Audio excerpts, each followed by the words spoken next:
আমাদের অত্যন্ত প্রিয় সংগঠন স্কুল অফ লিডারশিপ ইউএস এর কর্তৃক আয়োজিত আজকের এই পলিটিক্যাল লিডারশিপ ট্রেনিং এন্ড ওয়ার্কশপের সম্মানিত প্রেসিডেন্ট, সম্মানিত সভাপতি, আমাদের অত্যন্ত প্রিয় ভাজন ডাক্তার পারভেজ রাজা কাকন ভাই, সম্মানিত প্রধান অতিথি, বাংলাদেশের বরেণ্য রাজনীতিবিদ, সাবেক মন্ত্রী, বিএনপির স্থায়ী কমিটির অন্যতম সদস্য জনাব ডক্টর এম এ মঈন খান, উপস্থিত আছেন আরেকজন বরেণ্য রাজনীতিবিদ, বীর মুক্তিযোদ্ধা, আমাদের সকলের প্রিয় জনাব আব্দুল সালাম সাহেব সহ অনেকের নাম নিচ্ছি না, কারণ যেহেতু সময় সংকীর্ণ। সকলকে আমার পক্ষ থেকে আন্তরিক অভিনন্দন ও শুভেচ্ছা।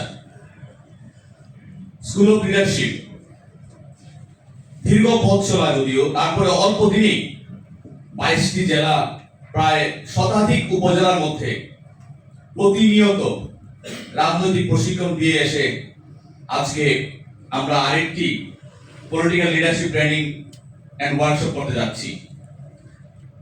আমরা প্রায় 1000-এর অধিক তৃণমূলের নেতা কর্মীকে পলিটিক্যাল ট্রেনিং দিতে সক্ষম হয়েছি।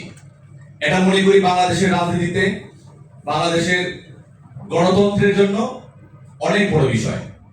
আশা করি প্রতিনিয়ত আমরা এই ধাপগুলো এগিয়ে বাংলাদেশের সুশাসনের ভূমিকা রাখবো। গণতন্ত্রের অন্যতম একটি ধাপ, অন্যতম একটি উপাদান নির্বাচন, কিন্তু যদি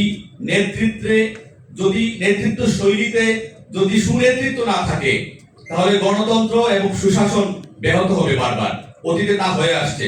হাদিয়া আমাদের কাছে প্রমাণ করে দিয়েছে যোগ্য নেতৃত্ব কি জিনিস। একজন জিয়াউর রহমান একটি জনপদের জন্য যথেষ্ট, একটি রাষ্ট্রের জন্য যথেষ্ট, যদি উনি জিয়াউর রহমান হয়, যদি উনি মাহাতির হয়। অতএব নেতৃত্ব তৈরি করতে আমরা আপ্রাণ চেষ্টা করে যাচ্ছি।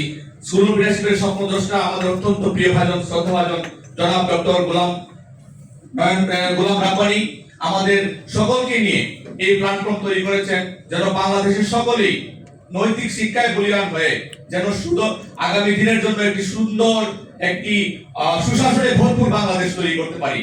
এই আশাবাদ ব্যক্ত করে আমাদের এই আয়োজন। সকলকে আবারও ধন্যবাদ জানাচ্ছি। বিভিন্ন উপজেলায়, বিভিন্ন জেলা থেকে আমাদের এখানে উপস্থিত হয়েছেন। আগামী দিনগুলো আপনাদের সাথেই থাকবো, আপনাদের সাথেই পথ চলবো সুন্দর বাংলাদেশের প্রত্যাশায়। ধন্যবাদ সবাইকে।